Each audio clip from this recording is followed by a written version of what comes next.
Salawat dan salam tak lupa kita hadiahkan kepada Rasul kita yang mulia, salawatullah alaihi wassalamuhu sallallahu alaihi wa ala alihi wasallam. Dan pembahasan di malam hari ini kita akan membahas tentang misteri kematian jin. Mungkinkah jin mati? Kalau memang mereka mati, bagaimana caranya? Kemudian berapa usia mereka? Dan apakah mereka sama dengan manusia, dibebani syariat oleh Allah Subhanahu wa ta'ala? Inilah yang kita akan bahas beberapa menit ke depan. Ma'asyiral muslimin yang dimuliakan Allah Subhanahu wa ta'ala, dalam surah Az-Zariyat, surat yang sangat ma'ruf bagi kita, Allah Subhanahu wa ta'ala berfirman, "Wa ma khalaqtul jinna wal insa illa liya'budun." Tidaklah kami ciptakan jin dan manusia kecuali kedua makhluk ini diciptakan untuk beribadah kepada Allah Subhanahu wa ta'ala. Artinya bahwa jin dan manusia itu sama mukallaf, dibebani syariat, dan Allah Subhanahu wa ta'ala utus kepada mereka seorang nabi, yakni nabi kita yang mulia Muhammad sallallahu alaihi wasallam. Itulah perbedaannya nabi kita dengan Ibrahim alaihi salatu wassalam.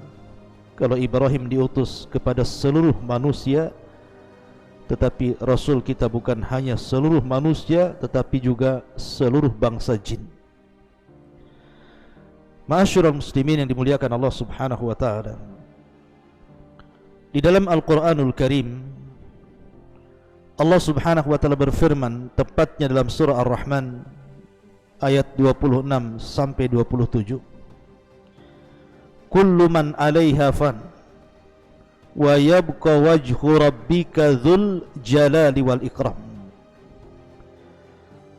Semua makhluk Allah Subhanahu wa ta'ala pasti binasa, dan hanya wajah Rabbmu yang akan senantiasa kekal, pemilik keagungan dan kemuliaan. Dari ayat ini menunjukkan bahwa semua makhluk Allah Subhanahu wa ta'ala pasti Allah hancurkan, kecuali tentu makhluk-makhluk yang Allah kecualikan.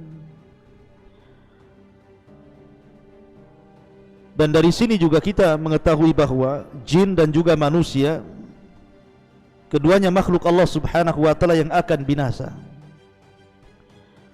Adapun manusia ma'ruf, setiap kurun ataupun generasi mereka diberikan usia yang bermacam-macam. Tentu manusia yang pertama seperti Adam alaihi salatu wassalam dan generasi yang dekat dengan Adam diberikan usia yang panjang. Tetapi ketika generasi semakin jauh daripada generasi Adam alaihi salatu wassalam, apalagi sampai kepada kita, tentu usianya juga semakin pendek, sependek postur tubuh yang semakin mengecil. Makanya Nabi SAW yang mengatakan, "A'maru ummati bainas sittina was sab'in." Bahwa usia umatku berkisar antara 60 sampai 70 tahun saja. Artinya sedikit yang melintasi 70 tahun itu. Bahkan usia Nabi SAW sendiri di 63 tahun dia meninggal. Lalu bagaimana dengan bangsa jin? Berapa Allah berikan usia kepada mereka? Dan bagaimana cara wafatnya? Adakah bangsa jin yang diberikan usia yang panjang melebihi usia manusia? Ma'asyiral muslimin yang dimuliakan Allah Subhanahu wa ta'ala,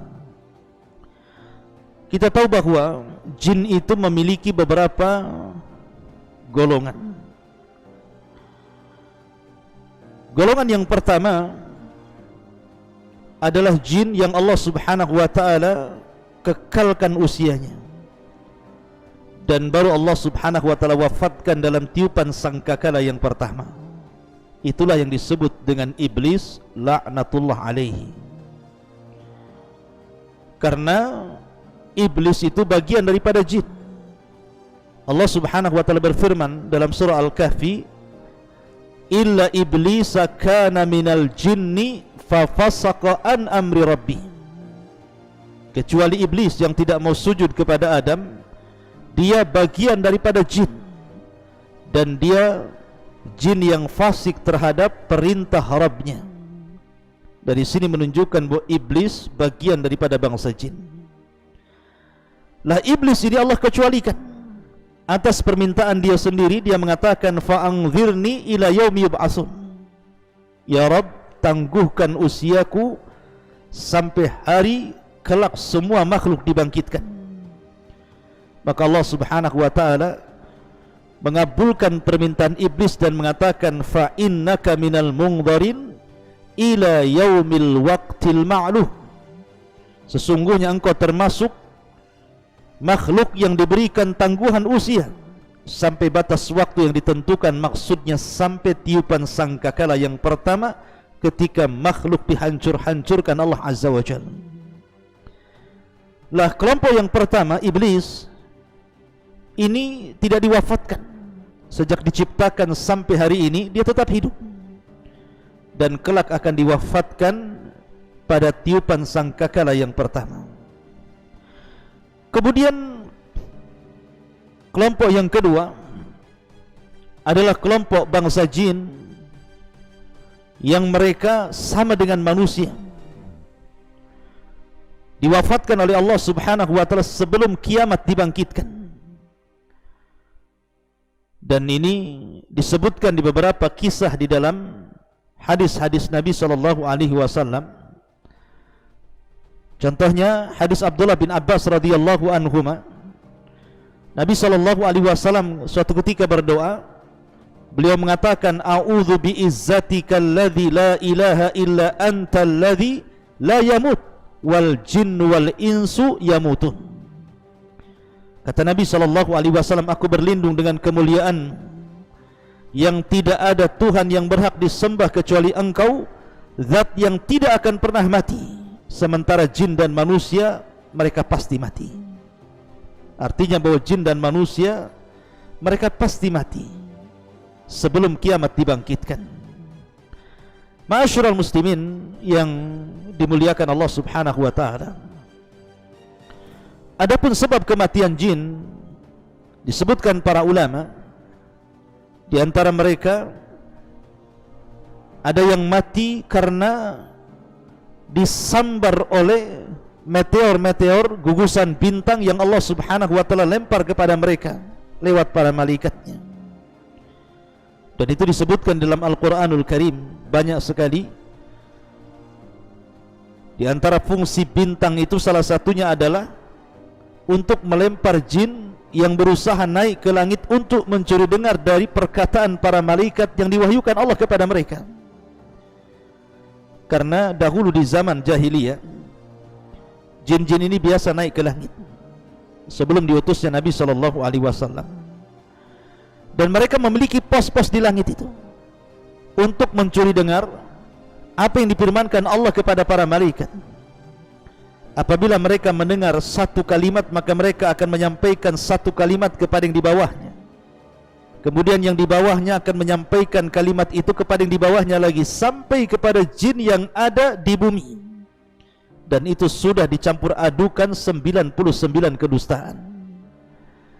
Lah ketika Nabi SAW kemudian diutus, maka Allah Subhanahu wa taala jaga langit itu dengan para malaikat.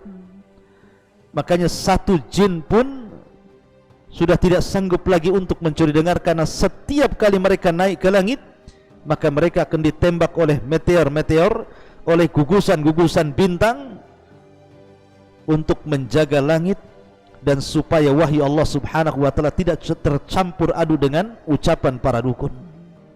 Mereka terkadang mati karena disambar meteor, ataupun jin itu mati karena sebab yang lainnya, mungkin saling membunuh di antara mereka sama dengan manusia, atau mungkin manusia yang membunuh mereka, seperti orang yang meruqyah umpamanya, Terkadang orang meruqyah dan orang itu kemasukan jin, kemudian dibacakan Al-Quran sampai terbakar, bahkan ada di antara mereka yang sampai mati.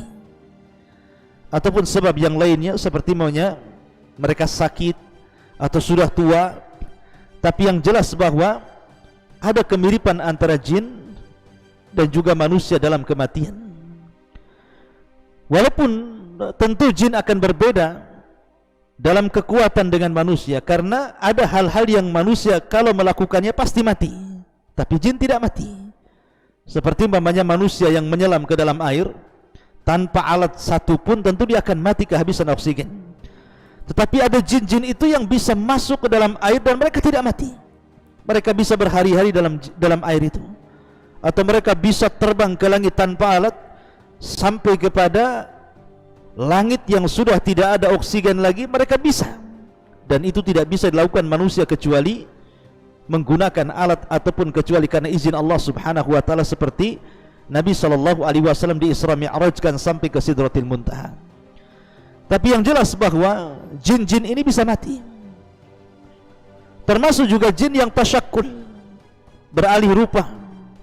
Seperti umpamanya dia beralih rupa kepada manusia. Apabila seandainya jin yang beralih rupa ini kepada manusia dibunuh, maka dia mati juga. Dan itu kejadian ketika Nabi SAW mengutus Khalid ibn Walid radhiyallahu an untuk menghancurkan patung Uzza. Jadi ketika Fathu Mekah, Nabi SAW merintahkan banyak para sahabat untuk menghancurkan patung-patung yang disembah orang-orang musyrik kala itu. Lah salah satunya Nabi SAW mengutus Khalid ibn Walid untuk menghancurkan patung Uzza. Setelah kemudian Khalid bin Walid menghancurkan patung Uzza, kemudian datang kepada Nabi SAW dan mengatakan, "Ya Rasulullah, aku sudah menghancurkan Uzza." Tiba-tiba Nabi SAW mengatakan, "Irji fa innaka lam tasna syai'an." Khalid, kembali ke tempat Uzza itu, karena engkau belum berbuat sesuatu kepada patung Uzza itu. Tentu Khalid bin Walid heran, dia sudah menghancurkan patung itu. Tapi Rasulullah mengatakan, "Irji fa innaka lam tasna syai'a." Baliklah ke tempat Uzza wahai Khalid, engkau belum berbuat apa-apa. Maka Khalid pun kemudian kembali ke tempat patung Uzza yang sudah dihancurkan itu. Sementara manusia menangis karena berhalanya ditumbangkan Khalid. Tiba-tiba kemudian di tempat berhala itu ada seorang wanita yang telanjang, rambutnya terurai, di atas kepalanya banyak pasirnya, menakutkan. Maka Khalid pun kemudian langsung mengambil pedangnya, kemudian memenggal kepalanya. Kata Nabi SAW, "Tilkal Uzza." Itulah Uzza. Maksudnya syaitan jin yang menjelma sebagai nenek tua penjaga berhala Uzza itu. Dan dia mati, ditusuk oleh Khalid ibn Walid radhiyallahu anhu. Ma'asyiral muslimin yang dimuliakan Allah Azza wa Jalla, ataupun kisah tentang seorang sahabat yang membunuh ular. Jadi diceritakan oleh Abu Sa'id yang pernah menjadi hamba sahaya Hisham bin Zahra. Dia pernah bercerita bahwa saya pernah menjumpai Abu Sa'id Al-Khudri radhiyallahu anhu, sementara ketika itu Abu Sa'id Al-Khudri berada di rumahnya dan dia sedang sholat. Tiba-tiba kemudian di rumah sebelahnya, di rumah Abu Sa'id Al-Khudri, terdengar ada suara.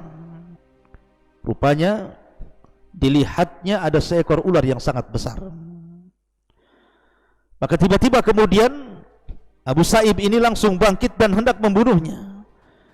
Maka Abu Sa'id Al-Khudri radhiyallahu anhu mengisyaratkan agar jangan dibunuhnya. Maka aku pun duduk, kata Abu Sa'id, dan membiarkan ular itu. Setelah itu kemudian berangkatlah Abu Sa'id Al-Khudri radhiyallahu anhu dan yang lainnya dalam perang Khandaq. Ketika itu Nabi SAW sedang menggali parit. Lah salah seorang sahabat Nabi SAW dilaporkan bahwa ada sesuatu terjadi di rumahnya. Maka dia pun bergegas pulang ke rumahnya.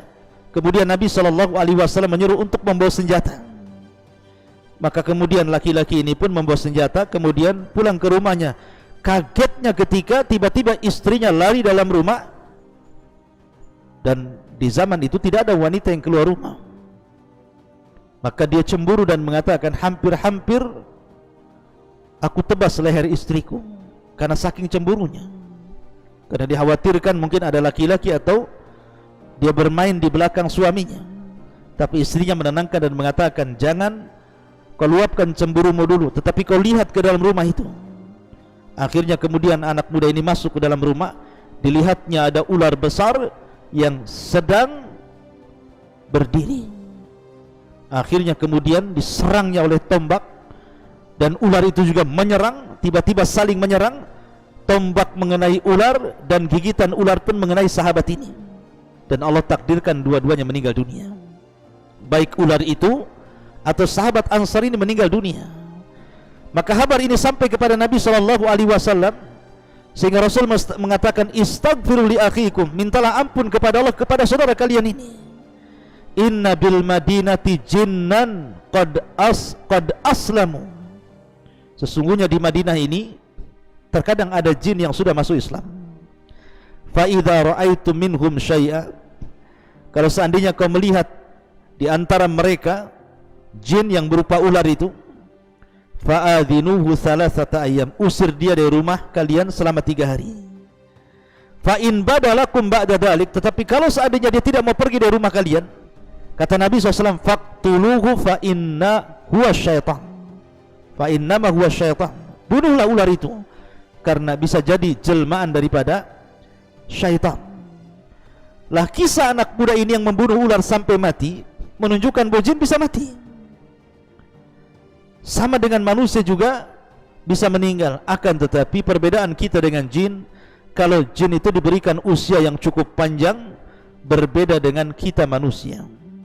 Kita manusia sudah dibatasi usianya tidak lebih daripada 60 sampai 70 tahun bagi umat Nabi SAW.